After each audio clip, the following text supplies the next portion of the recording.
Bienvenue à toutes et à tous. Merci de votre intérêt, merci de votre participation à ce webinaire aujourd'hui. Et puis, je profite aussi, vu que c'est le premier webinaire de l'année, de vous souhaiter une bonne année 2025 avec beaucoup de succès, beaucoup de réussite sur le plan personnel et professionnel. Voilà, donc je me présente. Je suis Christophe Rieder, le fondateur de Better Study. Donc, chez Better Study, on propose des formations en ligne en finance et comptabilité. Et puis, donc, le but de nos webinaires, c'est de vous... Alors, je vais juste quand même partager ma présentation. Voilà, pardon. Donc, je disais que chez Better Study, donc, on organise des webinaires pour nos apprenantes et apprenants, mais on aimerait aussi apporter des éclairages sur les métiers auxquels nous formons, donc faire des webinaires qui sont publics et qui montrent différentes facettes du métier. Donc, informer sur les tendances, sur les actualités. On a organisé plusieurs webinaires, par exemple, avec la recherche d'emploi ou sur l'acquisition de fiduciaires, hein, comment entrer dans le domaine plutôt que de chercher un emploi, d'avoir une démarche entrepreneuriale, acheter une fiduciaire ou démarrer en tant qu'indépendant, ça c'est aussi une option. On a fait des webinaires sur les outils d'automatisation, des logiciels comme Genius Count, par exemple, logiciel de comptabilisation, ou des logiciels de création d'entreprise avec des legal tech comme Newco, pour faciliter le processus de création d'entreprise. Et puis aujourd'hui, on a un premier webinaire avec un partage d'expérience avec Alexis Wegman, donc, qui est directeur de fiduciaire.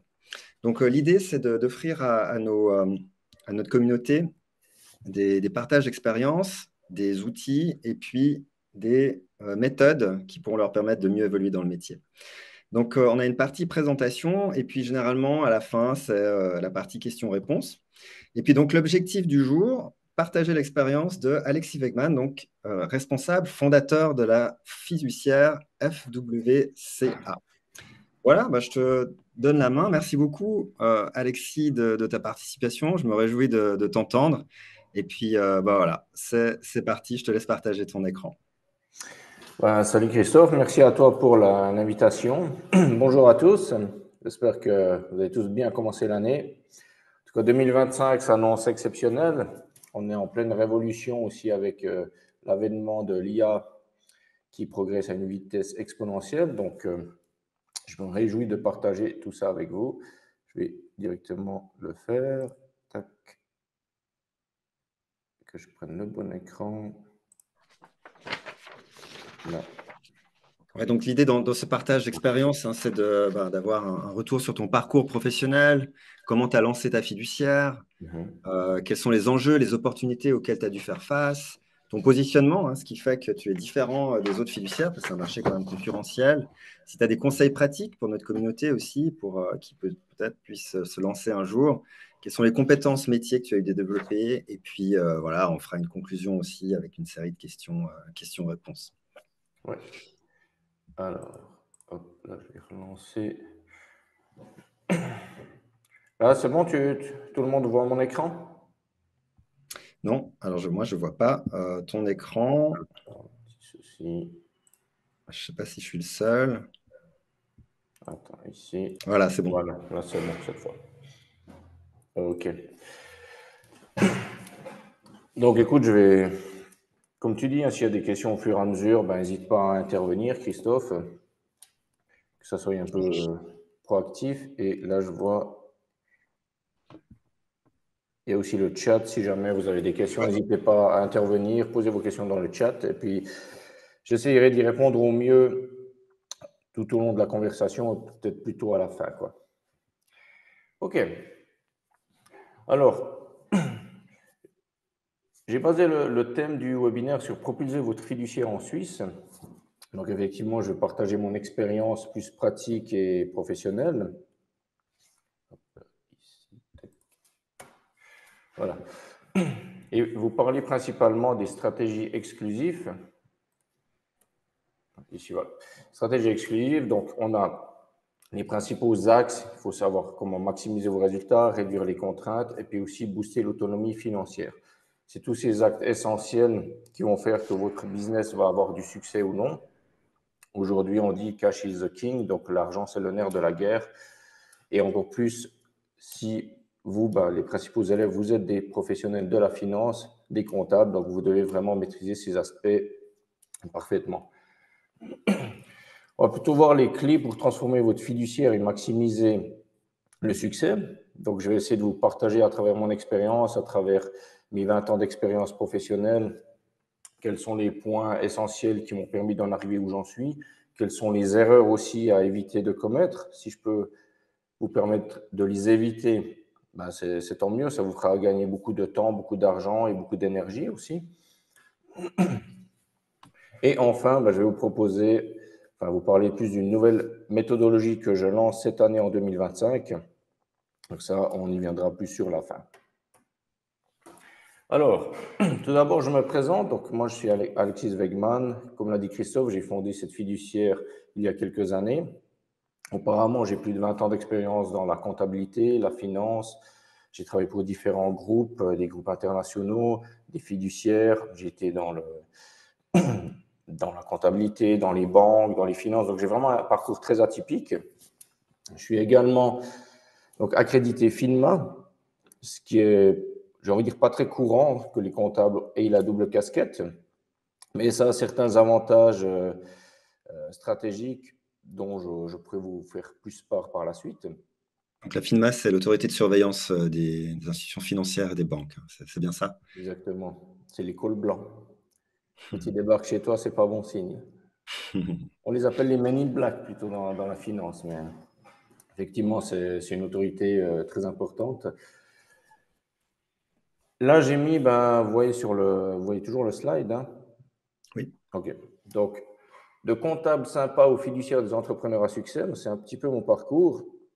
Quand j'ai commencé à me lancer vraiment à mon compte, donc il y a comme de cela quelques années, on remonte à plus 2016, lorsque j'ai vraiment commencé à proposer mes services de comptable à titre d'indépendant, et donc vraiment quitter le moule du salariat. On me surnommait le comptable sympa. Bon, c'est un ancien client qui m'avait trouvé ce surnom, je l'avais gardé, je le trouvais assez atypique. Mais comptable sympa, c'est quand même vite limité. Donc, tout au long de mon parcours, j'ai développé. J'essaierai de vous raconter à travers toutes les anecdotes comment on peut gravir ces échelons, comment on peut peut-être les gravir plus vite aussi. Je ne sais pas si parmi... Est-ce que, voilà, on a le chat. Est-ce que, certes, vous pourriez me mettre, par exemple, qu'est-ce que vous faites dans la vie? Enfin, juste si vous êtes salarié, si vous êtes entrepreneur, peut-être ceux qui aspirent à se mettre à leur compte, ils pourraient juste peut-être l'écrire dans le chat. Ça nous donnerait un peu des indicateurs. Et, OK, on continue ici. Bon, la reconversion en comptabilité. Reconversion, ouais. Là, on voit un peu ça. Tac. Reconversion professionnelle en comptabilité, salarié, secteur assurance. OK, donc on a un peu de tout là. Bon, on a pas beaucoup qui ont répondu encore. N'hésitez pas les autres, hein, soyez pas timides, j'ai envie de dire. Ah, on a un entrepreneur, début de fiduciaire. Ah oui, Laurent. Ah, voilà. Laurent, ouais, début de fiduciaire, bravo. Félicitations. Conseiller financier à Genève. OK. Ah, on a plusieurs conseillers financiers. Donc, ils doivent bien connaître la FINMA. J'ai déjà été entrepreneur et j'y aspire en fonction de ce que deviendra ma vie professionnelle après ma reconversion en tant que comptable. Ah, OK. En tout cas, avec Blazer Study, je pense que Thibaut, tu es entre de bonnes mains. Et les autres, voilà, on attend un peu. Prenez le temps, écrivez tranquillement, parlez un peu de vous, comme ça c'est un peu plus interactif, ça va être aussi un peu plus sympathique. Donc, là, je vais plus vous parler maintenant des étapes clés pour développer et créer et développer votre business en Suisse. Savoir que moi, je me suis vraiment positionné dans la création de sociétés. Donc, c'est une de mes spécialités. J'ai accompagné plus de 250 entrepreneurs à créer leur entité en Suisse. Donc, c'est un domaine vraiment que je maîtrise particulièrement bien et qui me passionne. Pourquoi ça me passionne? Simplement parce que chaque création de société, c'est un peu un nouveau défi. Les personnes, généralement, ne vont pas créer plusieurs entreprises dans leur vie. C'est un peu comme quand on fait un enfant, on devient papa d'une entreprise et on va vraiment le soigner, vraiment comme si c'était un peu son bébé. Donc, accompagner les gens au mieux dans toutes ces étapes pour s'assurer que le bébé va bien grandir, c'est quelque chose aussi d'intéressant. Et on partage vraiment beaucoup d'expériences de vie. Christophe, je pense que dossier, on voit pas mal d'entrepreneurs qui se sont lancés. Donc, n'hésitez pas aussi, hein, s'il y a des questions, à les poser au fur et à mesure. Je vois Quentin B. J'aimerais m'orienter dans une fiduciaire. Mais on aura l'occasion d'en parler. Tu pourras poser tes questions tout à l'heure avec plaisir. Pourquoi le marché suisse? Alors, marché suisse, on le sait, c'est une économie très solide. Il y a énormément d'opportunités qui sont offertes. Quand on voit un peu les crises géopolitiques, internationales, ce qui se passe autour de nous, la Suisse reste quand même un hub très intéressant et notamment beaucoup d'étrangers viennent en Suisse pour créer leur société où ils vivent, simplement parce qu'ils aspirent à plus de stabilité, plus un meilleur avenir pour leur famille. Ça peut être différents aspects. Donc vraiment, la Suisse, en tant que fiduciaire en Suisse, je pense qu'il y a encore de belles opportunités et on n'a encore pas atteint la pleine croissance. Voilà. Bon, ça, on va un peu passer vite fait, hein, ça vous connaissez, donc tout ce qui est les obligations légales, telles que la TVA, la fiscalité, conformité par rapport aux normes. C'est pas vraiment le sujet du webinaire, mais là, c'est quand même très important selon le positionnement que vous allez prendre de bien maîtriser tous ces aspects.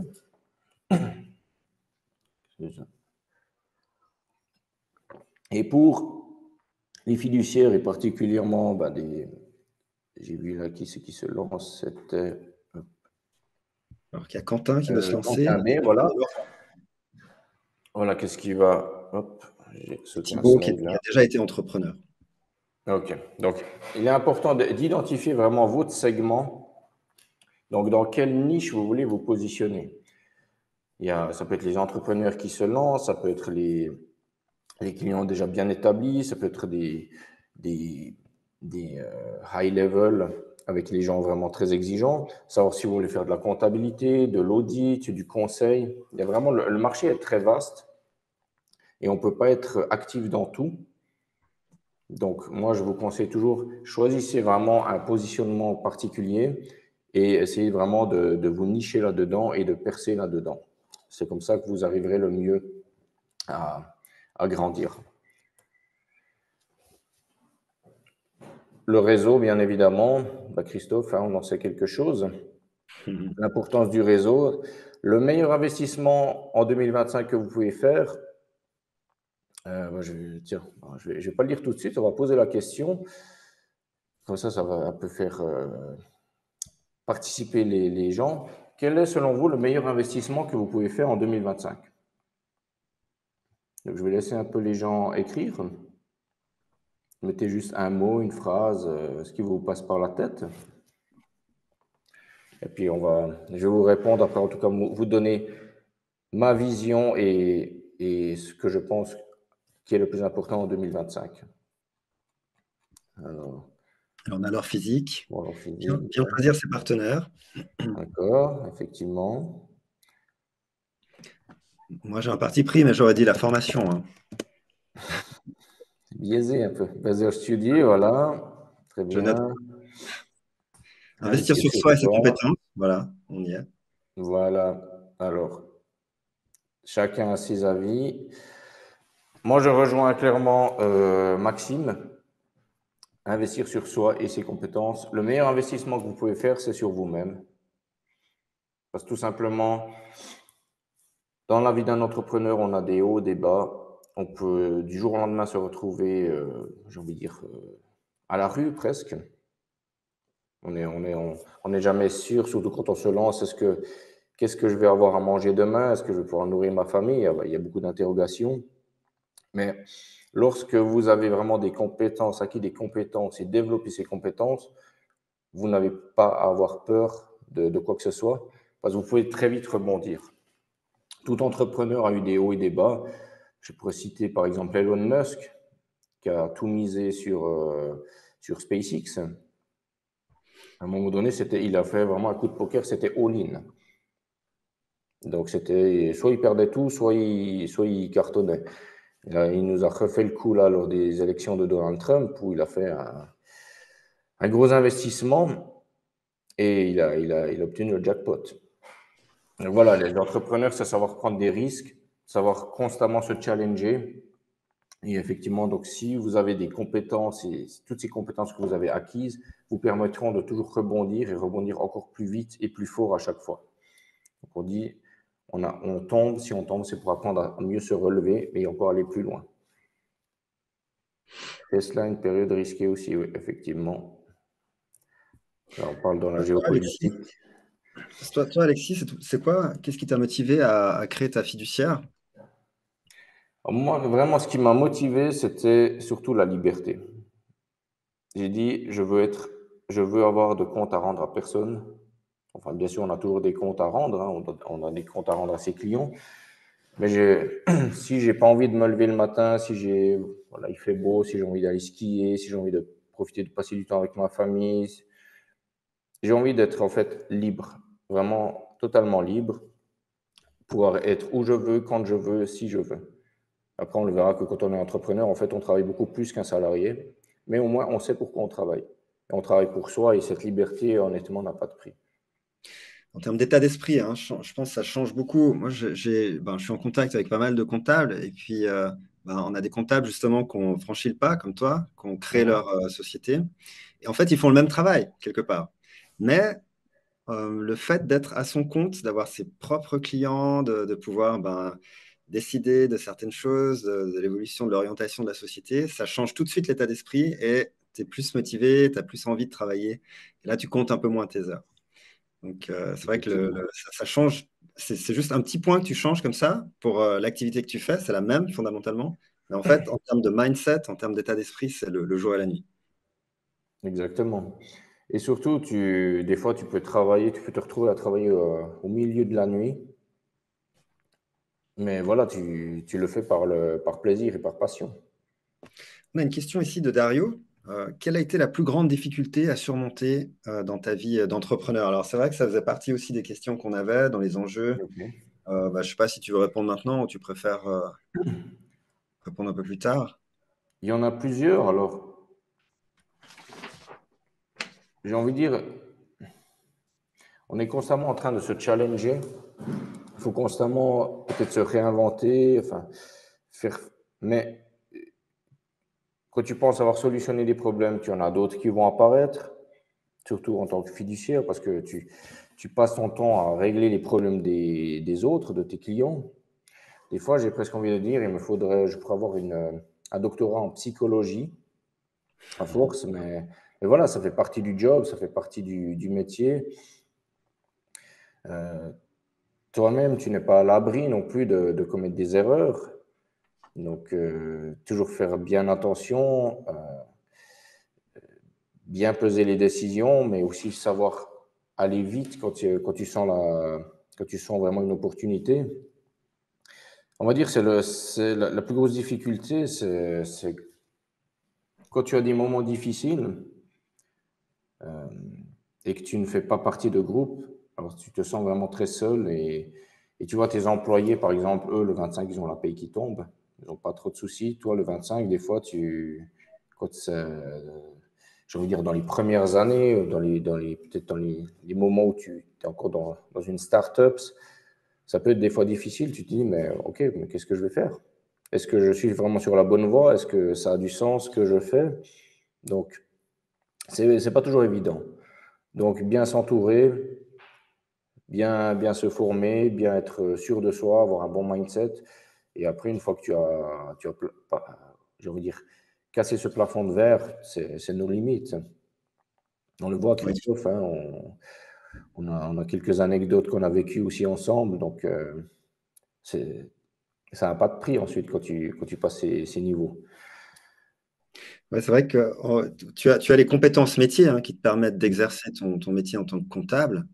d'apporter des conseils, de gérer la comptabilité, etc. Mais comme tu dis, le côté psychologique, tant pour te mettre à la place de la clientèle que ton propre état d'esprit au niveau psychologique personnel, il faut tenir parce qu'il y a des moments où voilà, c'est un petit peu compliqué.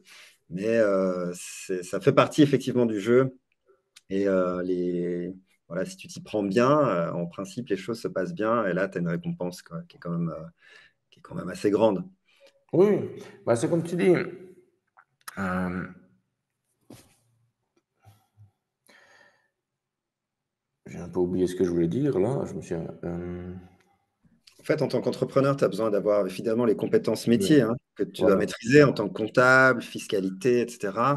Mais comme tu dis, tu ne peux pas tout maîtriser. Alors peut-être que Non, tu intègres aussi des compétences que tu n'as pas. C'est là que tu commences à créer une équipe. Tu n'arrives exactement. pas à tout gérer forcément. Donc il te faut de toute façon t'entourer soit d'un réseau, soit de collaborateurs, collaboratrices. En tout cas, ça demande des compétences qui vont au-delà de la compétence métier. Alors, il faut maîtriser la compta, c'est clair, euh, Hum. à un niveau élevé pour assurer la clientèle, mais il faut un peu plus que ça, il faut aller un peu plus loin. Mais disons que tu as deux types de fiduciaires. J'ai envie de dire aujourd'hui, tu as la fiduciaire qui remplit les cases, qui se contente on va dire, de faire le job, et tu as celle qui va au-delà, qui va vraiment être proactif en termes de conseils vis-à-vis de son client. Et les clients, je sens de plus en plus, ils ont besoin de conseils. Déjà, un, d'être rassurés, mais aussi surtout de conseils. Ils attendent de nous qu'on leur propose des choses. On l'a vu il y a quelques années, notamment pendant le Covid. Tout était nouveau. Il y avait les RHT, les prêts Covid, les prêts à fond perdus. Je connais plein de clients qui sont venus chez moi me dire, mais ma fiduciaire ne m'a jamais parlé de ça. Ben, moi, j'ai pris l'initiative de contacter mes clients, voilà, vous avez ces options. Il y a des RHT, il y a les pré-Covid. Après, voilà, faut relativiser, il faut être comme prudent, mais ça a quand même permis de sauver certaines sociétés qui, autrement, auraient fait faillite. Donc, C'est ce que tu disais, quand tu saisis des opportunités, voilà, il y a des choses qui se passent tout d'un coup. Il faut être prêt, il faut avoir les ressources, il faut avoir les compétences pour y il faut aller. savoir aller très vite, quoi, Hmm. et rebondir très vite, quoi. Ouais. Prendre les décisions au bon moment. Ouais.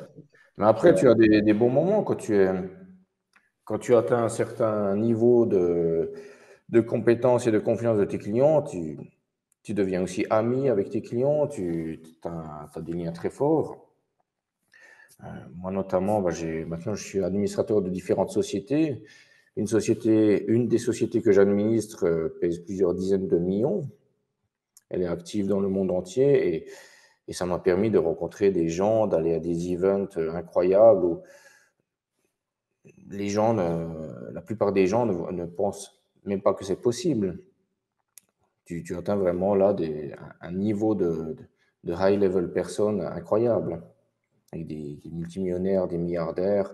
Et tu te dis, des fois, au début, tu te dis, mais qu'est-ce que je fais là?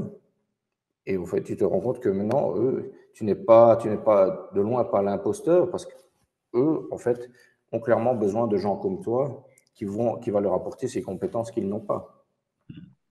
justement, ça fait une très bonne transition avec le positionnement, la différenciation que tu as sur le marché. C'est quoi tes éléments uniques? Si tu disais au début, quand tu veux te lancer, tu veux créer ta fiduciaire, tu ne peux pas t'adresser à toute la clientèle, à tout type d'entreprise. Il faut que tu choisisses une niche dans laquelle tu vas te spécialiser, tu vas te créer un réseau, une réputation, au début, c'est dur, parce que tu dois fournir beaucoup d'efforts, mais après, tu auras des recommandations de ce même réseau de cette même niche qui est en contact. Alors, toi, c'est quoi sur toi, tu as choisi quelle niche et puis quels éléments de différenciation pour réussir comme tu l'as fait? Alors moi, ce qu'il faut savoir, c'est que moi, j'ai plusieurs départements et chaque département est géré par une tête. Donc moi, je chapeaute, si je puis dire, la fiduciaire d'en haut. Donc, j'ai les départements fiduciaire traditionnels, les départements business advisory, les départements assurance. Dans chaque département, j'apporte mes compétences, j'apporte plutôt ma vision stratégique. Et moi, vraiment, aujourd'hui, ce qui me parle le plus, ce qui me motive le plus, c'est vraiment accompagner les gens pour la création de leur société. Vraiment, c'est vraiment quelque chose qui me passionne parce que tu as vraiment affaire à beaucoup d'entrepreneurs et c'est toujours un échange riche entre entrepreneurs, en fait. Ça, c'est un conseil que tu donnerais à toute personne qui démarre une fiduciaire bah, Non. c'est difficile d'avoir des Il clients faut déjà vraiment trouver établis, sa tu dis, niche parce hein. que il faut savoir se positionner. Créer des sociétés, c'est pas si évident. Il faut vraiment avoir déjà un bon backup, une bonne expérience. Euh, Tu peux vite faire des erreurs et si tu fais des erreurs, eh bien, le client va vite être mécontent, mal parler de toi. Donc, ça peut avoir des incidences quand même assez néfastes.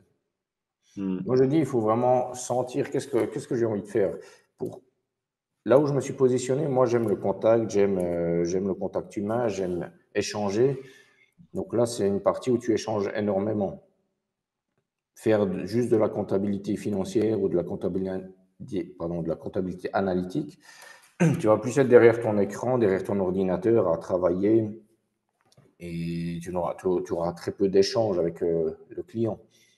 Donc vraiment, savoir est-ce que vous êtes introverti, extraverti, est-ce que vous êtes prêt à aller à des events, est-ce que vous êtes prêt à vous montrer, parce que développer sa société, c'est aussi votre image. Alors, tout le monde n'a pas envie de vraiment se montrer et aller de l'avant. Donc, c'est vraiment tous ces aspects-là qu'il faut bien prendre en compte et c'est personnel à chacun. Donc, trouver, en fait, c'est ce qu'on aime faire, trouver ses compétences les plus uniques, les plus pointues, et puis s'entourer de personnes pour faire des choses bah, qu'on maîtrise moins, finalement. Toi, en termes, alors, justement, là, tu parles d'organisation et de processus, tu vois, avec tes différents départements.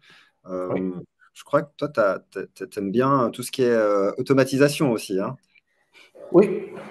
Alors, clairement, et aujourd'hui, c'est là la révolution 2025, c'est que l'IA est apparue il y a quelques années et elle a une croissance vraiment exponentielle.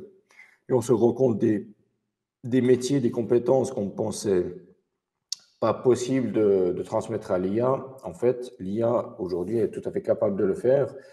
Ce qu'elle n'est pas capable de faire aujourd'hui, elle le sera peut-être dans 3 mois, dans 6 mois, dans une année, mais elle évolue vraiment à très grande vitesse. Donc aujourd'hui, on peut plus vraiment anticiper se reposer sur ses acquis. Il faut vraiment se former constamment, être vraiment, moi je vous conseille vraiment, soyez à fond sur l'IA, parce que déjà l'IA va beaucoup vous faciliter la tâche. J'y viens plus tard dans ma présentation.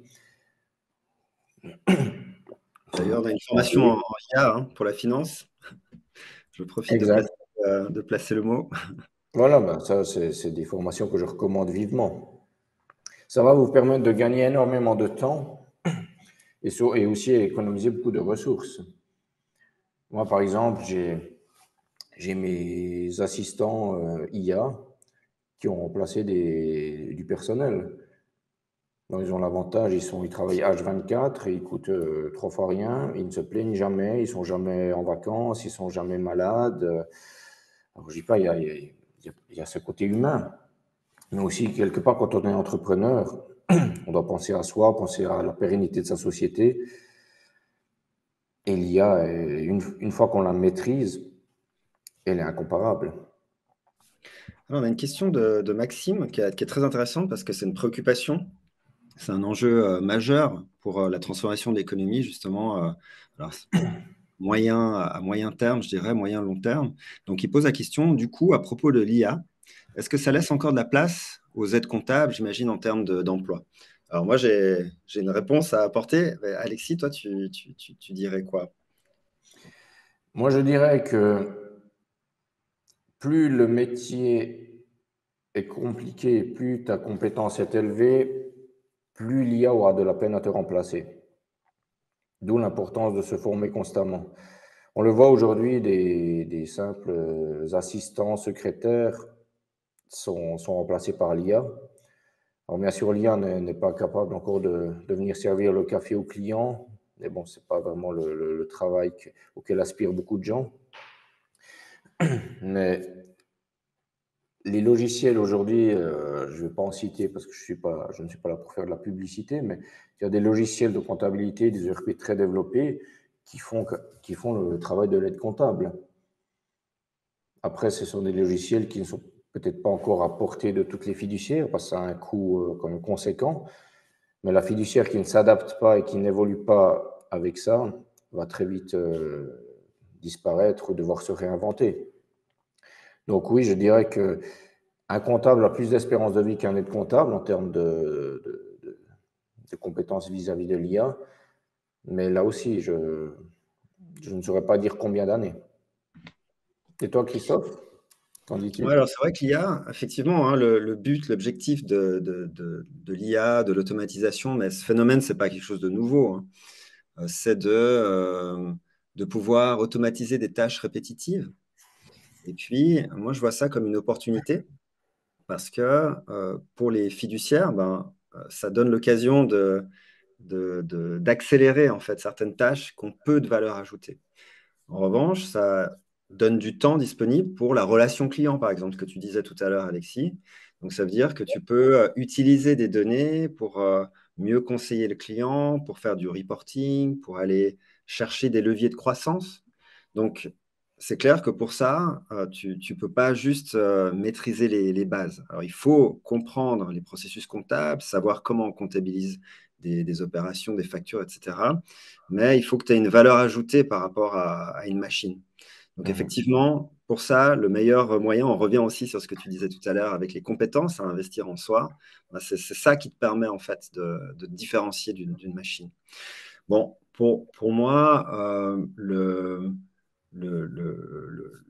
temps de transition, il ne sera pas non plus immédiat, hein. Ce n'est pas demain que moi je vois avec tous les contacts que j'ai dans le monde des fiduciaires ou même comme moi je fais, comme nous on fait la comptabilité chez Better Study, on n'arrive de loin pas encore à tout automatiser. Donc il y a encore du chemin à faire. C'est des métiers qui sont assez complexes, il y a beaucoup de particularités. Les entreprises ont des besoins bien spécifiques, donc c'est difficile de tout automatiser comme ça du jour au lendemain. Donc il y a quand même un avenir. Mais c'est vrai qu'il faut penser en tant qu'aide comptable, si on se forme par exemple, ou si on est aujourd'hui aide comptable, il faut penser à l'étape suivante et puis développer des compétences complémentaires, selon moi, pour aller vers le diplôme de comptable ou le brevet, hein, avec en ligne de mire le brevet, et puis faire des formations complémentaires avec tout ce qui est IA pour la finance. C'est aussi pour ça qu'on a ajouté ça dans notre catalogue aujourd'hui. C'est pour sensibiliser justement notre communauté à tous ces aspects. Je dirais aussi, en termes d'IA, on est encore quelque part au début. Ça fait on va dire 2 ans que ChatGPT existe et que ça a commencé à révolutionner l'IA. De plus en plus de gens en parlent, de plus en plus de gens s'y intéressent, mais les gens vraiment réellement compétents qui maîtrisent l'IA sont une très faible minorité encore. Donc, si vous vous y mettez maintenant, vous êtes encore dans les précurseurs. Mais j'ai envie de dire, n'attendez pas trop longtemps parce qu'aujourd'hui, moi, en tant qu'entrepreneur, en tant qu'employeur aussi, je vais regarder, l'IA ne va pas forcément remplacer un employé. Par contre, un employé qui maîtrise l'IA va clairement remplacer l'employé qui ne maîtrise pas l'IA parce qu'il sera 2, 3 fois plus efficace, va pouvoir me rapporter beaucoup plus de rentabilité et au final, quand on est entrepreneur, alors oui, il y a l'aspect humain, il y a l'aspect social, mais moi je le vois pas simplement de clients, hein, avec ces difficultés aujourd'hui qu'on a en termes d'économie, de géopolitique. Je l'ai eu il n'y a pas plus tard que juste avant les vacances, un client qui avait 15 employés, il se saignait depuis des mois, depuis des années pour vraiment maintenir cet équilibre. Et à 2 doigts de la faillite, ben, aucun employé n'a vraiment fait d'efforts supplémentaires. Donc je dis, ben, vous voyez, au final, quelque part, c'est peut-être cru, mais il faut liquider tout le monde et repartir. Parce qu'eux, ils ne sont pas là pour vous aider, quoi. Ce n'est pas eux qui vont vous faire vivre. Eux, ils vont trouver un autre emploi, ils vont aller de l'avant. Et donc, c'est ça le monde de l'entrepreneuriat aussi. Ouais, c'est vrai qu'il y a une réalité hein, en termes de compression des coûts. D'opportunités. Alors moi, c'est vrai que nous, on a un ADN très entrepreneurial hein, chez Better Study. Nous, on embrasse justement tout ce qui est innovation, donc on voit ça plutôt comme une opportunité. Surtout, c'est pour ça aussi qu'on organise ces webinaires publics où on vous montre les différents outils. On a parlé, alors moi je peux les citer parce que ces personnes-là ont fait des présentations avec nos webinaires. Mais si on prend Genius Count, qui mise justement sur l'automatisation des processus, alors c'est clair que ça facilite les process, ça accélère l'activité, les opérations, les tâches répétitives, mais il y a toujours quand même une vérification humaine, parce que l'IA n'est pas sûre à 100%. Donc, on ne peut pas se dire, allez, on est sûr à 99% que les comptes soient justes, on y va comme ça. Non, ce n'est pas possible. Donc, il y a quand même une vérification humaine. Et puis, voilà, tout dépend de l'état d'esprit, de nouveau, dans lequel on se place. Si votre idée, c'est de croître au niveau professionnel, que ce soit en tant qu'employé ou en tant qu'entrepreneur, en fait, ça crée des opportunités parce que ça libère du temps, ça libère, ça offre des possibilités, justement, pour mieux servir les clients, que ce soit en tant qu'employé ou en tant qu'entrepreneur, de nouveau. Donc, finalement, ce sont des outils qui vont faciliter la vie de tout le monde. Et puis, le temps que vous avez à disposition, ça vous permet de vous former, ça vous permet de délivrer de meilleurs services, ça permet de s'améliorer tout simplement. Donc c'est une question d'état d'esprit. Si on se positionne dans un mode où on veut croître personnellement, intellectuellement, au niveau des compétences, ou au contraire, si on veut mettre le dos au mur et dire non, non, je ne veux pas voir ce qui se passe avec l'IA, et puis je fais l'autruche. Donc c'est vrai qu'il faut plutôt adopter la posture, en tout cas nous, on préfère ça chez Better Study, de continuer à se former et puis surfer sur la vague de l'IA. On peut regarder, par exemple, il y a 100, 150 ans, quand il y a eu l'apparition de la voiture, les gens, la majorité des gens regardaient ça un peu bizarrement. Et au final, aujourd'hui, on voit plus de calèches sur les routes, hein. Enfin, si, dans les endroits touristiques pour faire un petit tour romantique, mais sinon, la calèche a complètement disparu. Mm. Donc, Oui, voilà. Donc, ceux qui le ne processus maîtrisent pas normal. l'IA vont, tôt ou tard, vont devoir s'y mettre pour j'ai envie de dire, pour survivre ou pouvoir aspirer quand même à une vie, la vie de leur rêve. Je vais reprendre la question de Dario. Si tu devais recréer une société, le ferais-tu? Et si oui, quelle chose ferais-tu vraiment différemment? Alors, si je devais recréer une société, alors moi, de toute façon, créer des sociétés, c'est une passion. Donc, je pense que je vais encore en créer quelques dizaines jusqu'à la fin de ma vie, si pas plus. Comment je le ferais? Alors, il y a différents aspects. On pourra peut-être en échanger en privé parce que on pourrait faire un webinaire que pour ça. Euh, Bien se positionner, bien analyser son marché, bien s'associer, foncer, oui, mais quand même être quand même relativement prudent parce qu'une mauvaise décision, un mauvais choix peut vite te couler aussi. Donc j'ai fait l'expérience, hein, j'ai lancé des business qui ont eu du succès, d'autres qui en ont eu moins, d'autres qui ont carrément pas fonctionné du tout. Donc on n'est pas à l'abri. Euh, Si vous êtes multi-entrepreneur, c'est une chose, mais si vous voulez lancer vraiment une société, alors faites les choses bien. Et moi, ce que je vous encourage et conseille vivement, c'est de bien vous entourer et de ne pas hésiter à demander des conseils à des professionnels ou des experts en la matière. Disons, Des ça fois, vous il suffit coûtera de moins dire, cher mm. que les erreurs qui pourraient en subvenir, quoi. Ça aussi, c'est une attitude un peu entrepreneuriale en disant, qu'est-ce qu'on a à perdre à demander de l'aide? Alors, c'est clair que ça ne va pas que dans un sens, hein. Après, il y a aussi une Bien sorte de sûr. réciprocité à maintenir. Mais disons que je connais personne ou si vous appelez quelqu'un voilà, qui peut vous être utile, si vous lui demandez sympathiquement qu'elle vous accorde 10 minutes, je ne pense pas qu'elle refuserait. Donc, des fois, il suffit voilà, d'avoir un petit peu d'audace et puis de prendre les devants. D'ailleurs, c'est justement aussi une des approches qu'on privilégie pour la recherche d'emploi chez Better Study. Alors, ce n'est pas le thème du webinaire du jour, mais c'est d'adopter cette attitude entrepreneuriale où on va au contact, en fait. Et puis, on va essayer d'identifier les besoins d'un employeur. On va lui proposer un service qui réponde à ce besoin, plutôt que de dire, allez, voilà, voici mon CV, engagez-moi, mais vraiment avoir une méthode, une démarche qui soit différenciante et puis qui résolve un problème en fait pour un employé. Euh, donc, encore une fois, ce que disait Alexis, si vous avez besoin de vous entourer de personnes compétentes parce que vous ne les avez pas, bah, il faut créer finalement ce réseau. Et puis, il suffit parfois de demander, quoi. Mm. Oui, puis l'investissement sur le réseau, sur la formation, enfin sur toi-même, c'est le meilleur investissement que tu vas faire. Moi, j'investis chaque année des dizaines de milliers de francs, si pas plus, sur le développement personnel, sur le développement du réseau. Donc tout ça, ça a un coût. Mais derrière, il ne faut pas penser en termes de coût, il faut penser en termes de valeur. Pardon, je suis vraiment oui. Ouais, c'est le ROI, quoi, le retour sur Voilà. investissement, le fameux. Quelle est la valeur que ça va t'apporter? Et moi, je peux donner quelques anecdotes sympas à ce niveau. J'étais notamment en septembre, j'ai été au Monaco Yacht Show, donc, qui est la plus grande exhibition au monde sur les super yachts. Et simplement, de par le réseau, de par le relationnel, je me suis retrouvé sur des super yachts à plus de 300 millions, à sympathiser avec des milliardaires. Et voilà. Et maintenant, j'en suis aujourd'hui des fois à parler avec eux. Ils me disent, c'est moi, je facture 5 000 dollars de l'heure. Et je dis, bah voilà, ça fait 2 heures qu'on parle, ça va faire cher la facture quand même.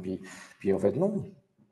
Parce que ils vont aussi donner, ça c'est ce qu'ils vont facturer en tant que conseil à leurs clients. Mais en termes de valeur qu'ils vont vous apporter, si vous êtes, comment dire, si vous êtes ami avec eux, si vous êtes intègre et éthique, vous pourrez toujours trouver, comme tu l'as dit Christophe, des conseils gratuits. Il y a toujours les gens aiment partager cette valeur parce qu'on est tous passés par là. Eux-mêmes sont passés par le stade où on en est. Peut-être qu'ils avaient un certain avantage au début, mais ils sont pas les entrepreneurs qui ont monté des multinationales à plusieurs milliards. Généralement, ils ont comme leur mérite derrière. Ouais, la chance ouais, aux audacieux, donc il faut un petit peu voilà, prendre les devants Le parce que provoquer.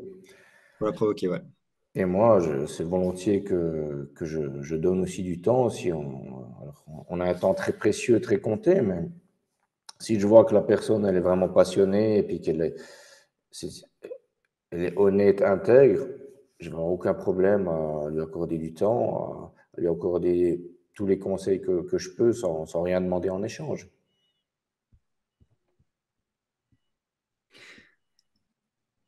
Est-ce qu'il y a encore un point que tu voulais, dans ta Ouais. présentation, Alors, on peut aborder? continuer. Alors, si je reviens sur la présentation, bon, on a un peu parlé de tout ça, hein, donc les solutions uniques, personnalisées, donc on va un peu sauter ça, des cas pratiques. Bon, voilà, peut-être un cas pratique qui peut être intéressant. Donc ça, c'est du vécu.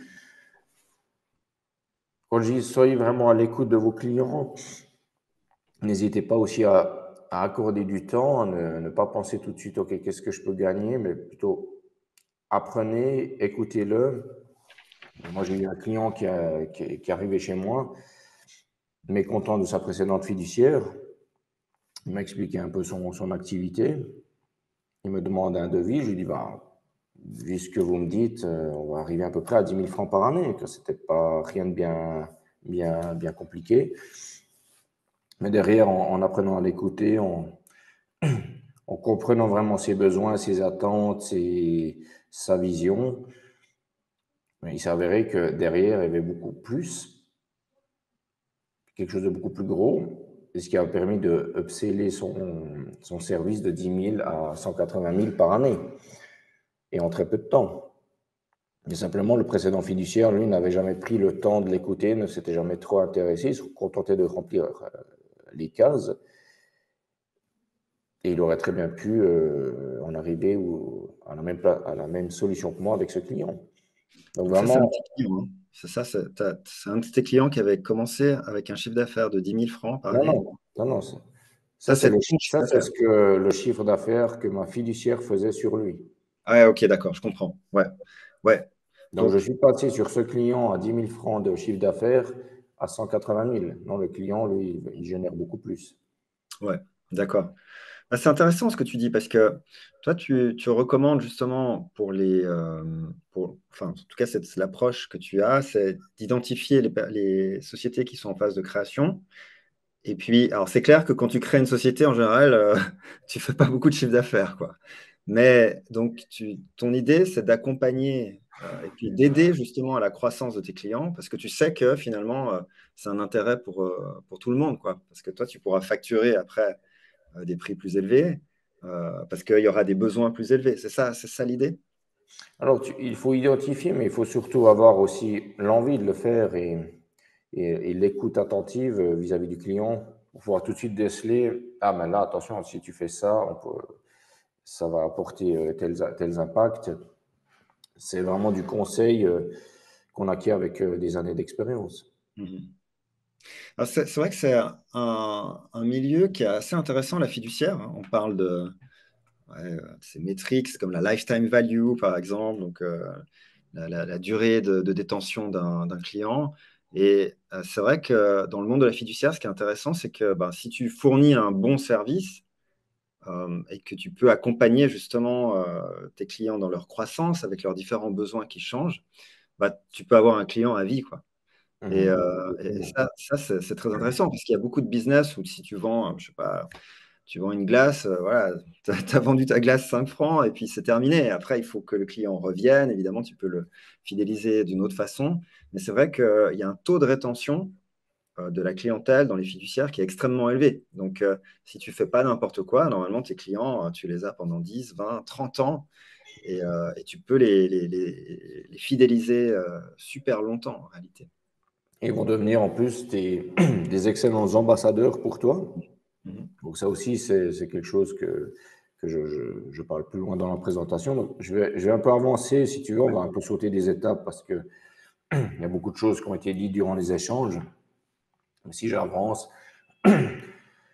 voilà, donc en résumé, c'était ben, cibler votre marché, établir des relations et vraiment différenciez-vous. Si vous voulez vraiment bien réussir dans la fiduciaire et dans l'entrepreneuriat en général. Vraiment, regardez vraiment votre stratégie organisationnelle de près. Et puis, toujours analyser les coûts et les charges. Alors pour ça, je vais quand même donner deux, trois pistes, deux, trois clés essentielles à mon sens. C'est la première, j'imagine tout le monde la connaît, mais c'est pas parce qu'on la connaît qu'on ne l'applique pas. La simple règle de Pareto et comment l'appliquer à la fiduciaire. Analysez vraiment dans votre marché quels sont on va dire les 20% de services qui vous rapportent 80% du bénéfice, enfin de votre chiffre. Et ensuite aussi segmenter plus par type de client. Et débarrassez-vous de ce qui est redondant, ce qui coûte cher, ce qui, on va dire, les 80% qui vous rapportent que 20%. Ça, c'est vraiment une règle essentielle, toujours à être dans cette optimisation, dans cette constante évolution et perfectionnement.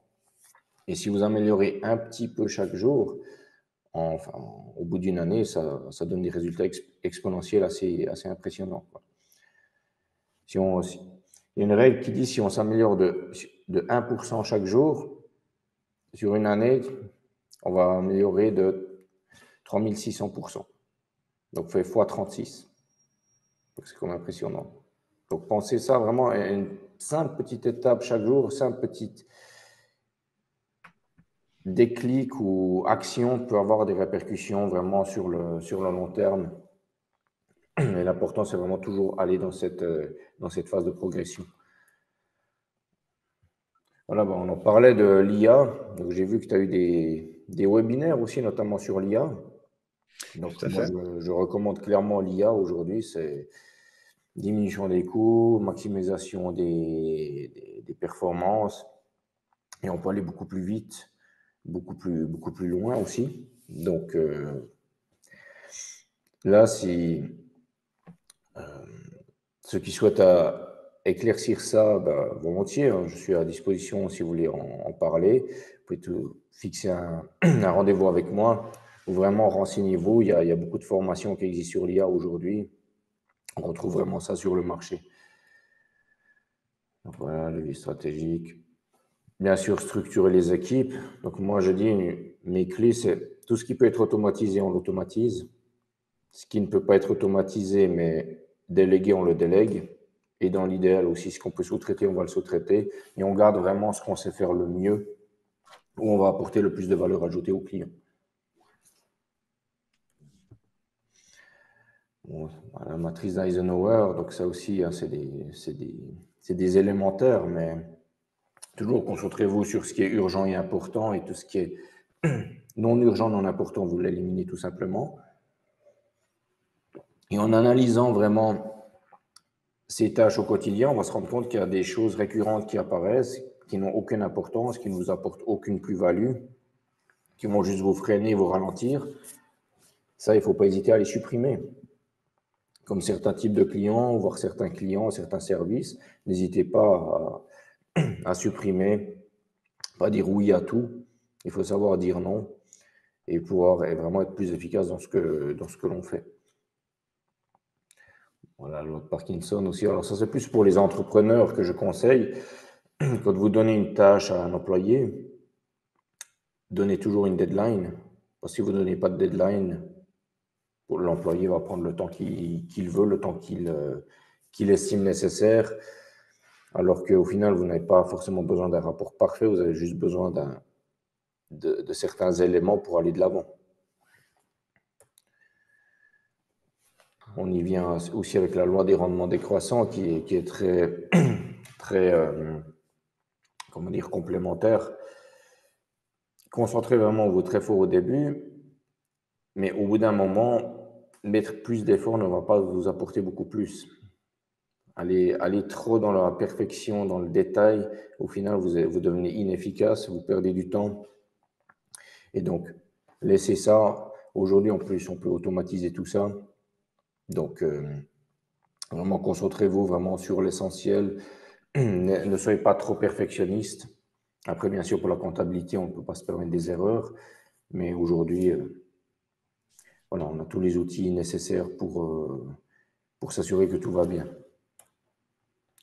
Voilà, donc un exemple concret comment on peut réduire ses coûts et gagner en efficacité. Donc, grâce à l'automatisation, moi j'ai estimé, chez moi j'ai pu réduire de 40% les charges et moi personnellement faire un gain de 17 heures par semaine. Donc, pour un employé, ça correspondrait à 2 jours par semaine. Donc, si c'est des jours, qu'est-ce que je vais faire? Est-ce que je les consacre pour moi? Est-ce que je développe d'autres choses? Chacun peut être libre de l'utiliser comme il veut, mais c'est quand même impressionnant qu'est-ce que ça peut nous apporter. Voilà, les élémentaires. Donc, bien sûr, pensez bien à structurer vos finances. Bon, ça, je ne vais pas vous l'apprendre. Vous êtes des comptables, des fiduciaires, donc vous devez savoir ça. N'hésitez pas à déléguer ce que vous ne savez pas faire. Déléguez-le à des personnes plus compétentes que vous. Ne voyez pas la délégation ou la sous-traitance comme un coût, mais plutôt comme une valeur ajoutée et un gain de temps et de performance pour vous. Et voilà, en résumé, si vous arrivez à tout bien mettre ça en place, vous ne pouvez que réussir. Merci beaucoup, Alexis, de ta présentation. Alors, on arrive bientôt à la fin, on arrive au terme du temps qu'on a, hein, 1 heure. Et on a une question encore de Maxime, non, pardon, de Rui. En tant qu'entrepreneur, est-ce que tu as des conseils à donner aux personnes étrangères titulaires d'un bachelor en comptabilité qui souhaitent travailler en Suisse? Alors, bien se former, aller chez Baser Study, Bonne réponse. faire des équivalences, parce que la comptabilité est propre à chaque pays. Et moi, personnellement, engager un comptable, on va dire qualifié, mais qui n'a pas l'expérience proprement chez Suisse, ne va pas m'intéresser, parce qu'il va falloir qu'il se forme. Donc vraiment, c'est important de faire ces équivalences et de bien se former, parce qu'en Suisse, on a aussi toutes nos subtilités propres à la comptabilité suisse, à la tenue des comptes helvétiques, qui n'existent pas dans d'autres pays, et vice-versa. Maintenant, moi, je ne me verrai jamais faire de la comptabilité en France ou dans un autre pays. parce qu'il y a trop de… Les règles sont différentes et il faut vraiment… C'est un peu un des avantages, ce qui fait que quand vous êtes bien formé en Suisse dans la comptabilité, on peut difficilement déléguer à l'étranger. Ouais, ça permet de protéger aussi le marché. C'est vrai que nous, on a beaucoup de demandes en ce sens, hein, de personnes qui se disent, ah tiens, je suis super bien formé en France, des bacs +3, voire plus. Et puis, pourquoi est-ce que je devrais me reformer pour travailler en Suisse? C'est vrai que voilà, vu que les règles ne sont pas du tout les mêmes, alors les Non. processus sont les mêmes, c'est clair, hein, le fonctionnement, les flux, etc. Il y a des choses qui sont pareilles, la comptabilité analytique, les cash flows, les investissements, etc., l'analyse financière, mais toute la partie réglementaire, fiscalité, assurance sociale, il y a des règles particulières avec la distribution je sais pas, du bénéfice dans la société anonyme, par exemple. Donc, c'est vrai que ça demande à ce qu'on adapte les compétences sur le marché pour les adapter au marché local, en fait. Exactement. Après, une autre question de Thibaut. Lorsque vous recrutez, quelle place accordez-vous à l'expérience, justement? Expérience professionnelle, je pense. Alors ça dépend. Moi, je recherche plus des personnalités que vraiment de l'expérience. C'est vraiment le mindset qui est important pour moi. J'ai envie de dire, si on a peu d'expérience, mais on a un mindset, on va aller loin. Par contre, la personne qui a beaucoup d'expérience, mais qui n'a pas de vision, pour moi, elle ne va pas m'intéresser. Mais après, C'est c'est la personnel. capacité de croître, en fait. Nous, on revient Voilà, sur ces quelqu'un éléments-là. qui a envie de s'améliorer, d'aller de l'avant. Et Hmm. là, vous embaucheriez un ancien entrepreneur qui se redirige vers le métier de comptable, qui souhaite s'orienter vers de la fiducie. Voilà, typiquement, là, je pense que j'ai répondu à la question. S'il y a le mindset, c'est bon. Mhm. D'ailleurs, je vais terminer quand même avec ce que je vous ai dit au début. Là, ce que je lance en 2025 par rapport à vraiment ces opportunités de marché qui se sont présentées et aussi la croissance de mon groupe par rapport à ces nouveaux clients aussi internationaux qui arrivent. J'ai vu donc il y a plus de gens, toujours plus de gens qui veulent se lancer dans la fiduciaire, c'est très bien, là on en a vu plusieurs dans le groupe. Simplement, quand on se lance dans la fiduciaire, comme dans tout autre métier, c'est pas facile. Il faut être bien entouré, il faut investir sur soi, il faut bien se former, il faut savoir où chercher les informations. On a des fois, on se sent seul, on a besoin de personnes sur qui on puisse se reposer, sur qui on puisse aller demander des conseils, des gens qui ont vécu cela. Donc, c'est pour ça que j'ai lancé ça, le programme fiduciaire 360 degrés, pour propulser vraiment votre fiduciaire vers l'excellence. Donc, c'est un accompagnement que je lance en 2025. Donc, c'est la toute première volée qui va commencer incessamment. Donc, donc en février. Les places sont limitées pour le moment. Et le principe, c'est simple. Donc, une approche globale pour vraiment vous accompagner de A à Z. Donc, j'apporte vraiment mon expertise, mais pas seulement moi. Je suis entouré, bien évidemment, de différents experts qui ont tous leur plus-value à apporter dans le métier fiduciaire pour vraiment vous aider à progresser plus vite et ne pas vraiment perdre trop de temps à passer ces caps essentiels pour vraiment devenir déjà autonome et ensuite, après, vraiment profiter de tous les bons côtés de l'entrepreneuriat. Quand on est entrepreneur, on a aussi envie de profiter de la vie, j'ai envie de dire. Et quand on va en vacances, eh bien, on n'a pas juste envie d'aller au camping, on a envie d'aller on a peu de vacances, donc on veut se payer des vacances dans des endroits vraiment plus luxueux, plus qui font plus rêver aussi. Donc voilà, donc qu'est-ce qu'on va voir? Donc comment atteindre cette autonomie financière? On va regarder toutes ces optimisations organisationnelles, apprendre à fidéliser ses clients, comment aussi acquérir des nouveaux types de clients plus haut de gamme. Et voilà, qu'est-ce que ça peut vous apporter? Ben, comme ça m'a apporté à moi aussi avec toute l'automatisation, donc 40% de réduction d'augmentation pardon, des marges, beaucoup plus de temps libéré pour vous. Et cela vraiment en très peu de temps. On peut y arriver en quelques semaines, déjà simplement en changeant quelques bases, quelques points clés. On peut vraiment voir un résultat flagrant très rapide.